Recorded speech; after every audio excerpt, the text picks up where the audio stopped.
ನಿನ್ನೆ ನಡೆದಂತ ನನ್ನ ಹುಟ್ಟುಹಬ್ಬದ ಒಂದು ಕಾರ್ಯಕ್ರಮದಲ್ಲಿ ಇಲ್ಲಿ ಬಂದಿರತಕ್ಕಂತ ಎಲ್ಲ ಮೀಡಿಯಾದವರು ಸಹ ತುಂಬಾ ಸಹಕಾರ ಕೊಟ್ಟಿದ್ದೀರಿ. ರಾತ್ರಿ 11:11 ತನಕ ನನ್ನ ಜೊತೆಯಲ್ಲಿ ನೀವು ಸಹ ಪಾಲ್ಗೊಂಡು ತುಂಬಾ ಸಹಕಾರ ಕೊಟ್ಟಿದ್ದೀರಿ. ಮೊದಲಿಗೆ ನಿಮ್ಗೆ ನಾನು ಧನ್ಯವಾದಗಳು ಹೇಳಕ್ಕೆ ಇಷ್ಟಪಡ್ತೀನಿ. ಅದೇ ರೀತಿಯಾಗಿ ರಾತ್ರಿ ತಮ್ಮ ಬಗ್ಗೆ ತಮ್ಮ ಹತ್ರ ಮಾತಾಡಕ್ಕೆ ಸಮಯ ಇಲ್ಲ, ನಾನು ಟೈರ್ಡ್ ಆಗಿದ್ದೆ.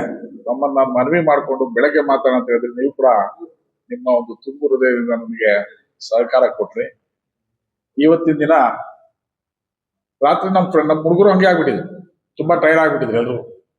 2-3 days ಇಂದ ಸರಿಯಾಗಿ ನಿದ್ದೆ ಇಲ್ದಿರಾ, ತಿಂಡಿ ಇಲ್ದಿರಾ, ಈ ಫ್ಲೆಕ್ಸಿಗಳದು ಅಲ್ಲಿ ಅರೇಂಜ್ಮೆಂಟ್ಸ್ ಎಲ್ಲ ಪಾಪ ತುಂಬಾ ಟೈರ್ಡ್ ಆಗಿದ್ರು. ಆದ್ರಿಂದ ಇವತ್ತಿನ ದಿನ 11 ಗಂಟೆಗೆ ಒಂದು ಪ್ರೆಸ್ ಮೀಟ್ ಮಾಡೋಣ ಅಂದ್ಕೊಂಡು ಒಂದು ಅರ್ಧ ಗಂಟೆ ಡಿಲೇ ಆಯ್ತು. ಅದಕ್ಕೂ ನಾನು ಕ್ಷಮೆ ಕೇಳ್ತಿದ್ದೀನಿ. ಈಗ ನಾನು ಹೆಚ್ಚಿಗೆ ಏನು ಮಾತಾಡೋದೇನಿಲ್ಲ. ನಿನ್ನೆ ನಡೆದಂತ ಕಾರ್ಯಕ್ರಮಕ್ಕೆ ಏನು ನನ್ನ ಹಿತೈಷಿಗಳು, ನನ್ನ ಅಭಿಮಾನಿಗಳು, ನನ್ನ ಆತ್ಮೀಯರು ಏನ್ ಸಹಕಾರ ಮಾಡಿದ್ರು, ಎಲ್ಲ ಬರೆದ್ರು, ಅವ್ರಿಗೆ ಬಂದಿದ್ರು, ಅವ್ರಿಗೆ ಧನ್ಯವಾದಗಳು ಹೇಳೋದಕ್ಕೆ ನಾನು ಇವತ್ತಿನ ದಿನ ಕರೆದಿದ್ದೀನಿ ಅಷ್ಟೇ. ಅದೇ ರೀತಿಯಾಗಿ ಕೆಲವರಿಗೆ ಅವ್ರು ನನ್ನನ್ನು ನೋಡ್ಬೇಕು, ನನ್ನ ಮಾತಾಡಿಸ್ಬೇಕು ಅನ್ನೋ ಒಂದು ಪಾಪ ಸಂತೋಷದಿಂದ ಬಂದಿದ್ರು. ಅವ್ರಿಗೆ ಆ ವೇದಿಕೆ ಮೇಲೆ ಬರೋದಕ್ಕೆ ಸುಮಾರು ಒಂದು ಅರ್ಧಕ್ಕರ್ಧ ಜನಕ್ಕೆ ಬರಕ್ಕೆ ಅವಕಾಶ ಆಗ್ಲಿಲ್ಲ. ಅವರಲ್ಲೂ ಸಹ ನಾನು ಕ್ಷಮೆ ಕೇಳೋದಕ್ಕೆ ಮೊದಲ ಬಾರಿಗೆ ನಾನು ಅದನ್ನ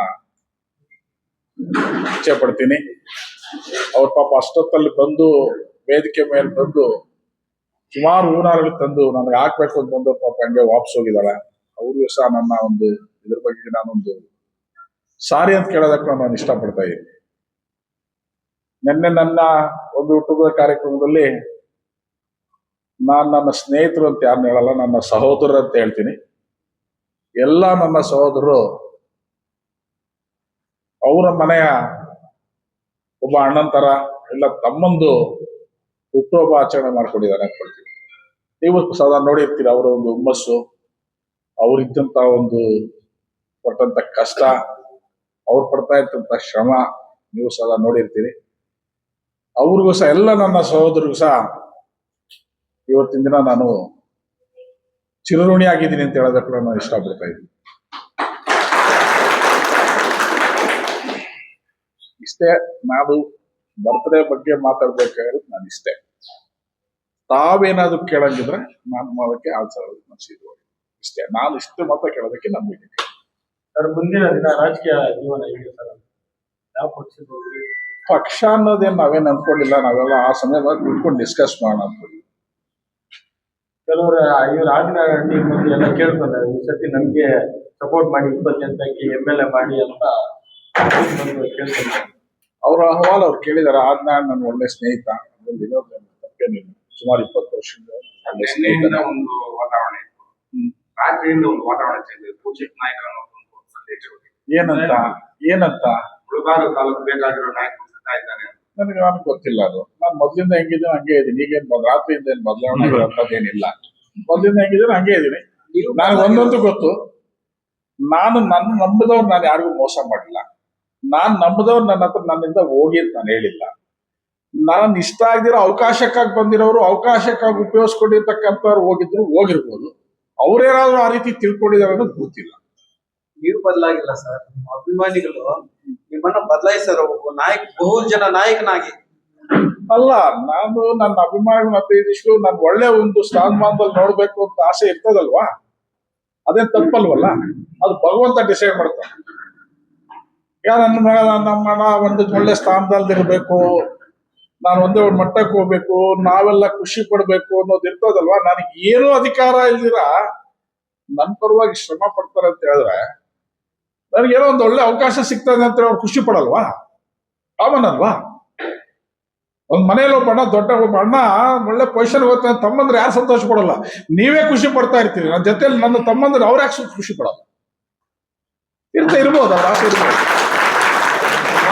ಸುಮಾರು ದುಡ್ಡು ಕೊಡ್ತೀರಾ ಸುಮಾರು ಜನ ನಾನು ಯಾವುದಕ್ಕೂ ದುಡ್ಡು ಕೊಟ್ಟು ಕರ್ಸೋ ಅಭ್ಯಾಸ ಇಲ್ಲ, ನಾನು ನೆಸಿಟಿಲ್ಲ. ನನ್ನ ಮೇಲೆ ಅಭಿಮಾನ ಇರೋರು, ನನ್ನ ಮೇಲೆ ವಿಶ್ವಾಸ ಇರೋರು, ಅವ್ರ ಸ್ವಂತ ದುಡ್ಡಲ್ಲಿ ಖರ್ಚು ಮಾಡಿಕೊಂಡು ಅವ್ರ ಸ್ವಂತ ದುಡ್ಡಲ್ಲಿ ಪ್ರತಿಯೊಂದು ವಿಲೇಜ್ ಅಲ್ಲಿ ಅವ್ರವ್ರ ವಿಲೇಜ್ ಹತ್ರ ಅವ್ರವ್ರ ಫ್ಲೆಕ್ಸಿಗಳು ಹಾಕ್ಬಿಟ್ಟಿದ್ದೀನಿ. ನಾನು ಒಂದು ಫ್ಲೆಕ್ಸಿಗೂ ಒಂದು ಪೈಸೆ ಕೊಟ್ಟಿಲ್ಲ, ನಾನು ಯಾವುದಕ್ಕೂ ಒಂದು ರೂಪಾಯಿ ಖರ್ಚು ಮಾಡಿಲ್ಲ, ಯಾರು ಬರೋದಕ್ಕೆ ಖರ್ಚು ಮಾಡೋದು ಇಲ್ಲ. ಆ ರೀತಿ ಖರ್ಚು ಮಾಡ್ಕೊಳ್ತಾ ಕರ್ಸ್ಕೊಳ್ಳೋದಕ್ಕೆ ಕೆಲಸ ಮಾಡೋದು. ಒಂದು ರಾಜಕೀಯ ಕಾರ್ಯಕ್ರಮ ಅಂತಂದ್ರೆ ಕೋಟ್ಯಾಂತರ ದುಡ್ಡು ಖರ್ಚು ಮಾಡಿ ಜನ ಸೇರ್ತಾರೆ. ಆದ್ರೆ ನಿಮ್ದು ಹುಟ್ಟುಹಬ್ಬ ಇದು ರಾಜಕೀಯ ಕಾರ್ಯಕ್ರಮ ಅಲ್ಲ, ಅಣ್ಣ ತಮ್ಮದ್ರ ಕಾರ್ಯಕ್ರಮ. ಅದೇ ಅದಕ್ಕೆ ಯಾಕಂದ್ರೆ ಜನರು 30 ಪಂಚಾಯತಿಗಳಿಂದ ವಾಲಂಟಿಯರ್ ಆಗಿ ಅಷ್ಟೊಂದು ಅಭಿಮಾನ ನಿಮ್ಮ ಮೇಲೆ ಇಟ್ಕೊಂಡಿರ್ತಾರೆ. ಅದು ಯಾವ ರೀತಿ ಅದನ್ನ ನಾವು ನಡ್ಕೊಳ್ಳೋದ್ರ ಮೇಲೆ ಇರ್ತದೆ. ನಾವು ಯಾವಾಗ ನಮ್ಮ ಅಭಿಮಾನಿಗಳು ನಾವು ಅವಕಾಶಕ್ಕೆ ಮಾತ್ರ ಉಪಯೋಗಿಸ್ಕೊಂಡು ಅವಕಾಶ ಮುಗಿದ ತಕ್ಷಣ ನಾವು ನೆಗ್ಲೆಕ್ಟ್ ಮಾಡಿದ್ರೆ ಅವರು ನಮ್ಮನ್ನ ನೆಗ್ಲೆಕ್ಟ್ ಮಾಡ್ತಾರೆ.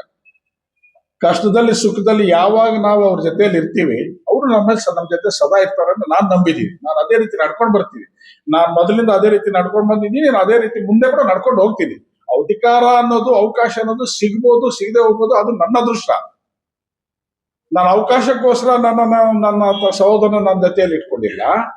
ನಾನು ಮುಂದೆ ಏನೋ ಉಪಯೋಗಕ್ಕಾಗ್ತಾರೆ ಅಂತ ನನ್ನ ಜೊತೆಯಲ್ಲಿ ಇಟ್ಕೊಂಡಿಲ್ಲ. ಅವರು ಒಂದೇ ಒಂದು ನಾನು ಈ ದಾರಿಯಲ್ಲಿ ಹೋದ್ರೆ ಆ